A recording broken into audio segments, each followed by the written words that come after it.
Господи, Исусе Христе, Сине Божий, помилуй меня грешного. Во името на Отецот и Синот и Светиот Дух. Почитувани браќа и сестри, нашите зборови денес се упатени кон вас од лавата почит и љубов. Со внимание и стравопочит да не бидеме погрешно сватени кога го проповедаме Словото на вистината. Во духот на љубовта ве повикуваме заедно да ја разбереме мистичната тајна Божја, да пребиваме духовно во неа, а не само телесно да присуствуваме во храмот на светата божествена литургија. Нашето учество треба да биде активно, да се соединиме со Бога преку светите тајни на тајните. Телото и крвта Христови, преку кои ја изобразуваме Божјата тајна. Верникот како следбеник Христов целосно ја прифаќа Христовата вера и неговото воспоставување на светата Евхаристија. Ова значи да учествуваме во спасоносната крсто-воскресна жртва Христова, примајќи ги светињите што свештенослужителите ги принесуваат на литургијата. Господ Исус Христос се предава на секој што го исповеда и возлюбил. Секој што го сака Господа има потреба од неговиот спасоносен дар, затоа да пристапуваме кон него со љубов, стравопочит, вера и покаяние, за да се соединиме со животот. Кога зборуваме за стравопочитта, таа не е страв од несигурност или агонија, туку извира од љубовта кон Бога. Вистинската љубов внимава да не повреди никого, па така, кога го љубиме Бога, се трудиме да не го навредиме или разочараме. Нашите постапки не влијаат на совршениот Бог, но нашата љубов бара постојаност и внимание да не погрешиме кон Творецот. Со стравопочит пристапуваме кон Бога, кој го жртвуваше својот Син за нас, докажувајќи својата совршена љубов. Кога ќе сватиме оваа жртва, ќе разбереме колку сме ништожни и несовршени. Само преку Божјата љубов ја разбираме суштината на нашето постоење, а стравопочитта станува темел на нашиот одговор кон Бога. Секој од нас е повикан да го чува својот живот од гревовите што не оддалечуваат од Бога. Достојно причестување значи да имаме смирение и покаяние, да ги признаеме своите грешки и да ја очистиме душата. Конечната одлука за нашата достојност ја има само Господ Исус Христос. Од нас зависи трудот, борбата и желбата да имаме чисто срце, полно со добрина и љубов кон сите. Подготвувајќи го нашето срце, го исчекуваме Господа велејќи: дојди Господи. Светиот апостол Павле во посланието до римјаните не учи дека оние што се силни во верата треба да ги поднесуваат слабостите на немоќните. Господ очекува од нас да бидеме поврзани во сочувство и емпатија. Љубовта не е само мисловна категорија, туку дејствувачка сила. Апостолот не повикува да му угодуваме на другиот со она што е добро за неговото надградување. Службите во црквата и во светот не смеат да бидат водени од властољубие, туку од желба да бидеме помошници и служители на другите. Зашто и Христос не си угоди сам на себе. Христос не дојде да воспостави земно царство, туку да ни биде пример за совршената љубов.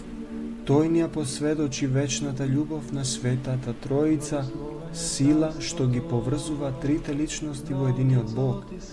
Како што Христос не возлюби, така и ние треба да се љубиме меѓу себе. Тоа е нашиот благослов и обврска, да бидеме достојни следбеници на Неговата милост. Во Светото Евангелие гледаме примери на Божјата милост. Денес слушнавме за двајцата слепи што викале по Исуса Христа, молејќи за исцеление. Тие не се откажале исповедувајќи го како Месија. Господ ги прашал: верувате ли дека можам да го направам тоа? А ти одговориле: да, Господи. Тогаш тој ги допрел и рекол: нека ви биде според верата ваша. Нивните очи се отвориле, а верата и Божјата љубов се сретнале во чудо. Исто така, Христос го исцелил и немиот, демонизиран човек, покажувајќи власт над се, духовните сили и материјата. Денес, во неделата на отците од 6 Вселенски собори, ја прославуваме верата на светите отци, кои ја утврдија православната вера. Нивната борба за вистината ја покажува нивната љубов кон Спасителот Христос. Празнуваме и неколку светители чии житија не учат на вера, смирение и пожртвуваност.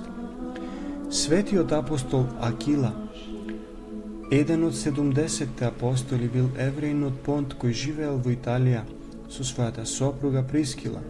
Кога цар Клаудије ги протерал евреите од Рим, Акила се преселил во Коринт, каде го сретнал светиот апостол Павле, а тој пак останал во нивниот дом година и пол крштевајќи ги.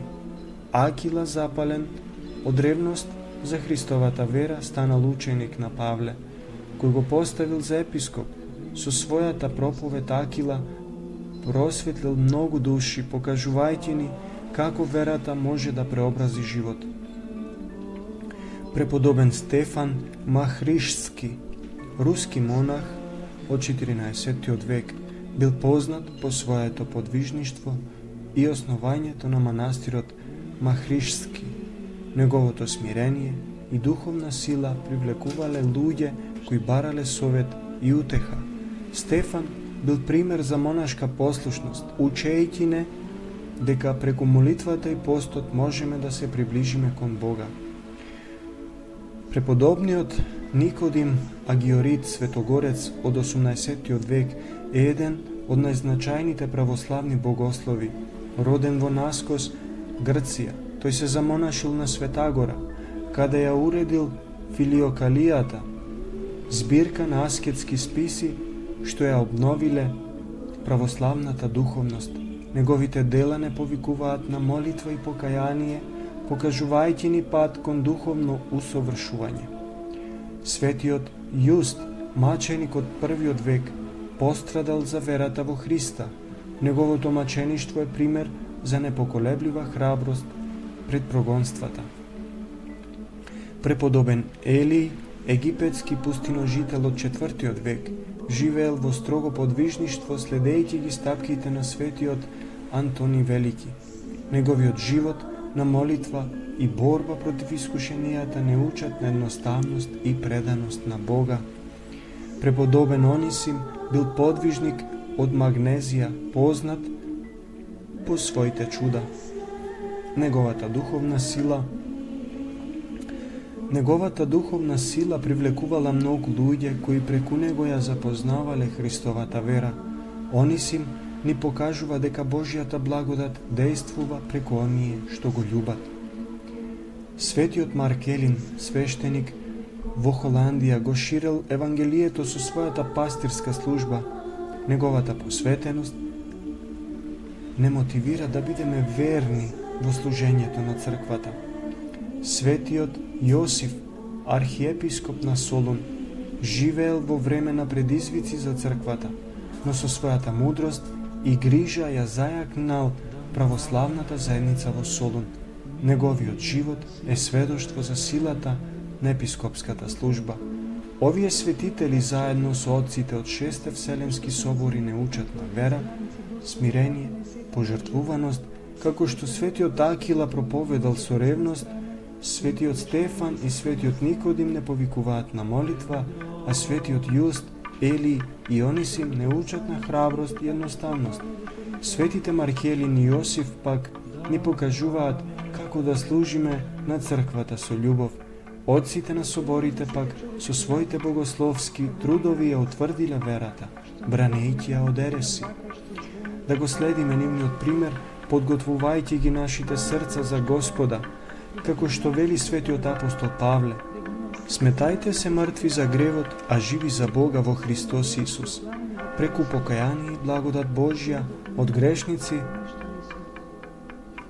да станеме праведници, подготвени за неговата преградка, да се помолиме на овие светители и свети отци да се застапат за нас пред Бога, за да ни се умножи верата и засили љубовта, да го продолжиме патот кон крстот, како Христос до воскресението. Амин. Господи Исусе Христе, Сине Божи, помилуй меня грешного.